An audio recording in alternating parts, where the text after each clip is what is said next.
But first, a catastrophic failure, senseless loss of lives. Not my words, but those of Nick Caldis, the man leading the Royal Commission into Suicide in Defence. The 3-year inquiry into an issue most have been acutely aware of, well, forever, wrapped up this week. In just over 2 decades, 1,677 servicemen and women took their own lives. That's 20 times the number killed in active duty. 20 times. For anyone who has served this nation, the notion that the battle ends once the arms are put down is a foreign one. For many, the war began long before and continues long after.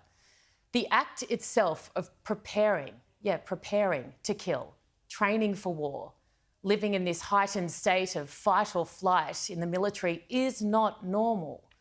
Imagine then, once you leave, having to deal with a completely different world, i.e. the real one. The Chief of Defence Force said all the right things as the final witness to address the inquiry.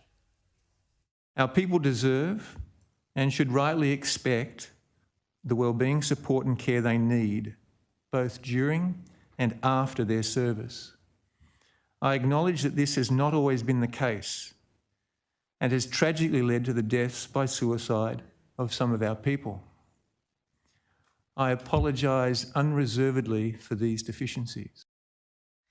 He went on to make a promise, and I quote, "My comment to everybody would be to know and do what is right, and when you see that is not what is happening, just stand up and you will be supported." You will be supported.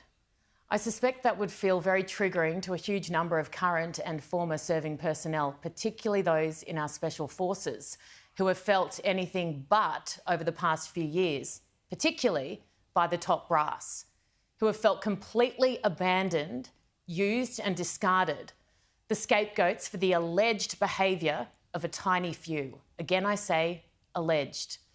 For those who risked their lives to defend our nation, acted with the utmost integrity, then came home to the opposite of a hero's welcome.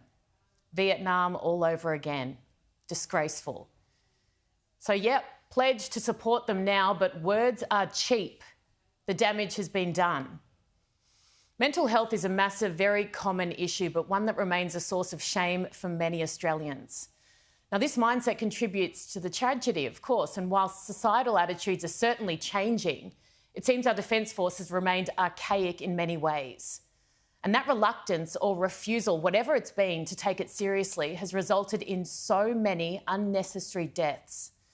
And as we know, the domino impact, one loss of life affects many, many others.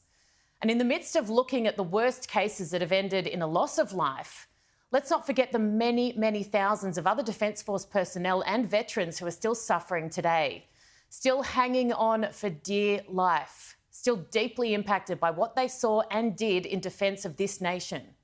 The kinds of things most Aussies would never be brave enough to do.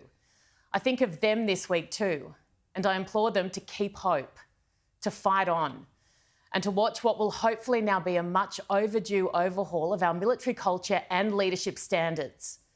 Because in the most dangerous strategic position our nation finds itself in since the end of World War II, we need our Army, Air Force and Navy to be places where our men and women are safe. We can't guarantee that for them in war, but we sure as hell should come close to it at home.